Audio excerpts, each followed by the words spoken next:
besoin de toi, maître. Heureuse est la mère qui t'a porté et allaitée.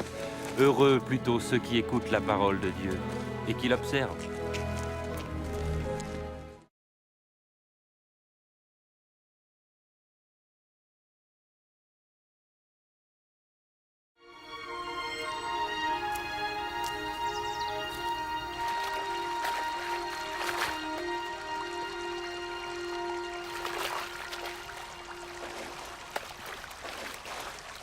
Apprends-nous à prier, comme Jean l'a appris à ses disciples.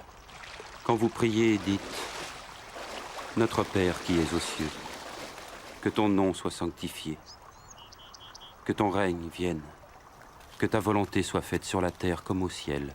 Donne-nous chaque jour notre pain quotidien. Pardonne-nous nos offenses, comme nous pardonnons aussi à ceux qui nous ont offensés. Protège-nous contre la tentation et délivre-nous du mal. »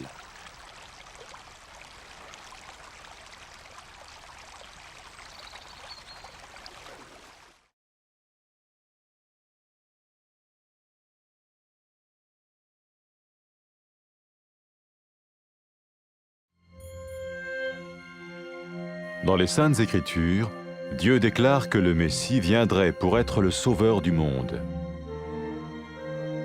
La vie de Jésus prouve qu'il est bien celui dont les prophètes avaient parlé. Ésaïe a prophétisé que la Vierge deviendrait enceinte et qu'elle enfanterait un fils.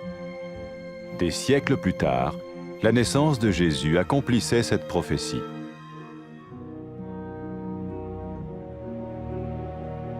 Les Saintes Écritures déclaraient que le saint à naître serait appelé le Fils de Dieu. Cela signifiait que Jésus serait le Fils de Dieu au sens spirituel et non au sens physique. Nous le voyons par sa manière de vivre. Il a guéri des malades, il a pardonné leurs péchés, les a ramenés à Dieu et leur a promis une place dans le royaume éternel de Dieu. Il s'est offert lui-même en sacrifice pour le péché à leur place. Puis il est revenu à la vie, victorieux sur la mort selon le plan de Dieu. Jésus a dit « Personne ne me prend la vie, mais je la donne de ma propre volonté. » La vie de Jésus n'a pas seulement accompli les écrits des prophètes, mais elle a aussi confirmé la vérité de la sainte parole de Dieu. Les prophètes avaient écrit « Ta parole, ô mon Dieu, est parfaite, elle dure à toujours. » Jésus lui-même a dit « Le ciel et la terre disparaîtront, tandis que mes paroles ne disparaîtront jamais. » Jésus est venu pour nous donner la vie dans toute sa plénitude. Et quand l'homme a désobéi à Dieu dans le jardin d'Éden, il a choisi sa propre voie et ses actions l'ont séparé du Créateur.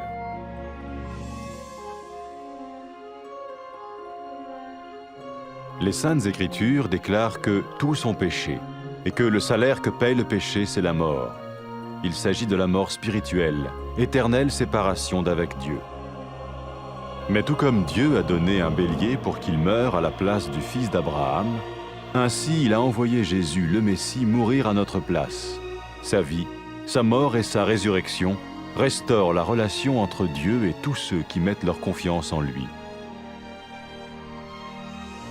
Maintenant, non seulement Jésus pardonne les péchés de ceux qui le suivent, mais il les sauve aussi du jugement éternel de Dieu. Ils sont sûrs d'aller au paradis et de vivre avec lui pour toujours. C'est cette vie et cette liberté de la culpabilité et du pouvoir du péché que Jésus offre à chacun aujourd'hui. Cela ne veut pas dire suivre une religion, mais choisir d'avoir foi en Jésus qui dit « Je me tiens à la porte et je frappe. Si quelqu'un entend ma voix et ouvre la porte, j'entrerai chez lui. » Cela veut dire se tourner vers Dieu et croire que Jésus vient dans nos vies pardonner nos péchés et nous rendre tels qu'il veut que nous soyons. Il ne suffit pas d'approuver intellectuellement ce qu'il dit, ni de vivre une expérience émotionnelle. Nous le recevons par grâce, au moyen de la foi, par un acte de notre volonté. Lorsque quelqu'un est prêt à suivre Jésus le Messie, il peut lui parler par une simple prière. Peut-être êtes-vous prêt maintenant à ouvrir votre vie à Dieu. Si oui, vous pouvez vous joindre à la prière suivante, silencieusement. dans votre cœur. Seigneur Jésus, j'ai besoin de toi. Merci d'être mort sur la croix pour mes péchés.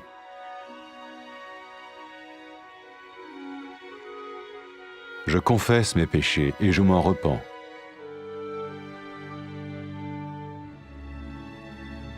Je t'ouvre la porte de ma vie et je te reçois comme mon Sauveur et Seigneur.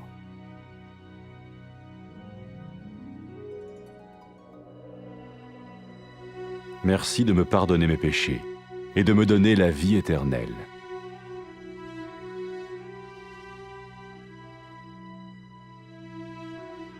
Fais de moi le genre de personne que tu veux que je sois. Maintenant que je deviens l'un de ceux qui te suivent. Amen.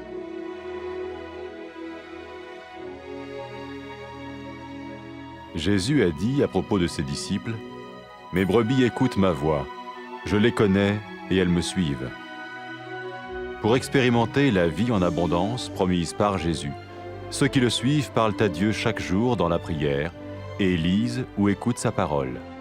Ils parlent de lui à d'autres personnes et rencontrent régulièrement ceux qui l'aiment et le suivent. N'oubliez pas sa merveilleuse promesse. Tout pouvoir m'a été donné dans le ciel et sur la terre.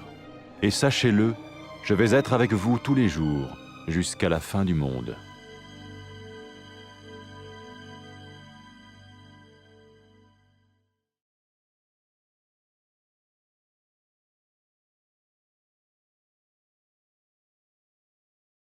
አንተን እንሻለን የተሸከመች ማህፀንና የጠባቸው ጡቶች እንዴት ብፁዓን ናቸው። ብፁዓንስ የእግዚአብሔርን ቃል የሚሰሙና የሚጠብቁም ናቸው።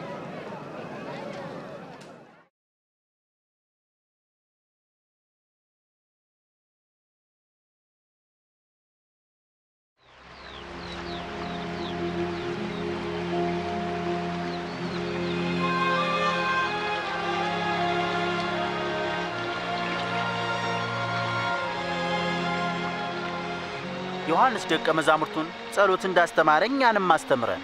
ስትጸልዩ እንዲህ በሉ። በሰማይ የምትኖር አባታችን ሆይ፣ ስምህም ይቀደስ፣ መንግሥትህ ትምጣ፣ ፈቃድህ በሰማይ እንደሆነች እንዲሁም በምድር ትሁን። የዕለት እንጀራችንን ስጠን፣ የበደሉንን ይቅር እንደምንል የእኛንም በደል ይቅር በለን። ወደ ፈተናም አታግባን፣ ከክፉ ሁሉ አድነን እንጂ።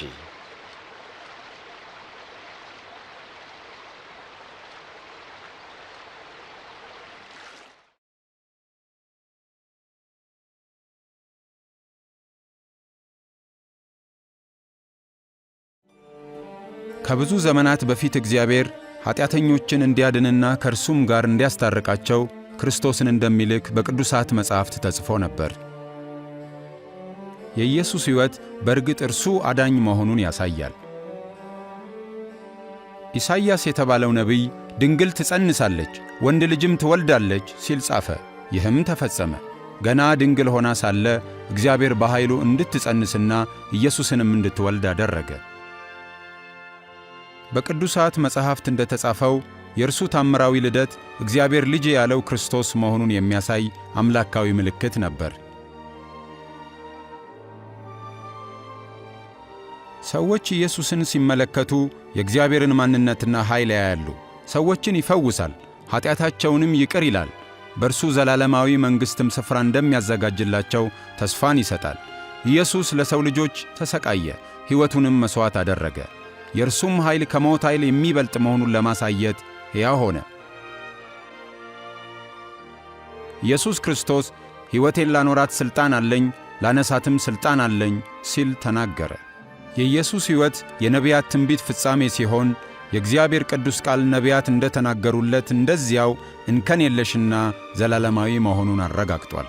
በእርግጥም ኢየሱስ የእግዚአብሔር ቃል ነው። እግዚአብሔርም በኢየሱስ ክርስቶስ በኩል ራሱን ለዓለም ሕዝብ ገልጧል። ክርስቶስ ኢየሱስም ሰማይና ምድር ያልፋሉ፣ ቃሌ ግን አያልፍም በማለት ተናግሯል። እግዚአብሔር የመጀመሪያዎቹን ወንድና ሴት ሲፈጥር የነበረውን ያንን የተትረፈረፈ ሕይወት መልሶ ሊሰጠን ኢየሱስ መጣ። እነርሱ እግዚአብሔርን አልታመኑም፣ ትእዛዛቱንም አልጠበቁም። ይህም አሳፋሪ ድርጊት ከእግዚአብሔር ለያቸው። በመጻሕፍት የሰው ዘር ሁሉ ኀጢአትን ሠርቶአል፣ የኀጢአትም ደሞዝ ሞት ነው ተብሎ ተጽፏል።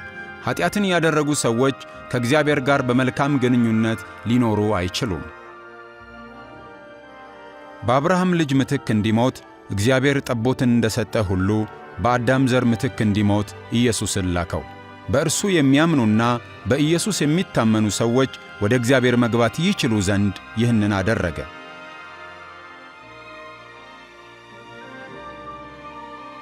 ስለዚህም ኢየሱስን የሚከተሉ ሰዎች ከሲኦል ፍርድ አምልጠው ከእግዚአብሔር ጋር ለዘላለም ይኖራሉ።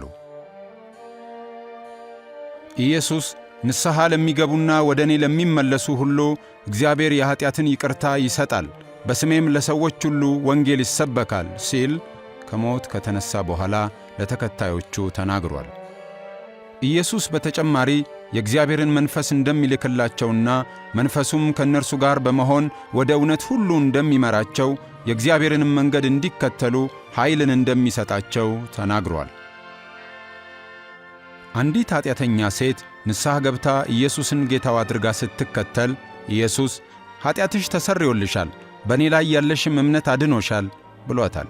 ሰዎች እግዚአብሔርን በእውነት ከወደዱ እግዚአብሔር ኀጢአታቸውን ይቅር ይላል። ኢየሱስ ክርስቶስ ሰዎች እርሱን እንዲከተሉ ይጠራቸዋል። የኢየሱስ ተከታዮች ለመሆን የወሰኑ ሰዎች ከእርሱ ጋር ያላቸውን ግንኙነት እንደዚህ በማለት ሊጀምሩ ይችላሉ። እግዚአብሔር አባት ሆይ፣ አንተ ጻድቅ ነህ። ስለምትወደኝ አመሰግንሃለሁ። ትእዛዛትን ስላልፈጸምኩና አንተን ስለበደልኩ እጸጸታለሁ።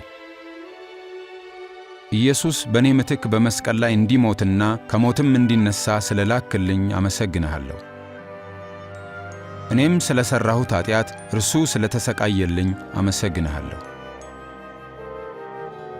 ያንተን መንገድ መከተል እፈልጋለሁ። ኢየሱስንም አዳኜና ጌታዬ አድርጌ አምናለሁ።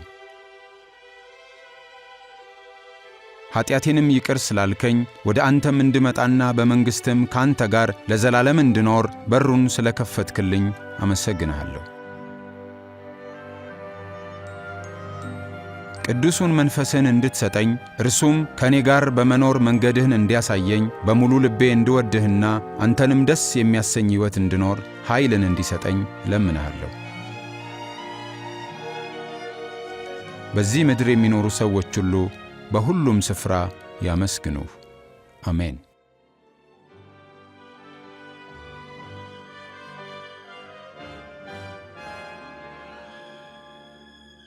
ኢየሱስ ስለ ተከታዮቹ ሲናገር በጎቼ ድምፄን ይሰማሉ፣ እኔም አውቃቸዋለሁ፣ እነርሱም ይከተሉኛል አለ።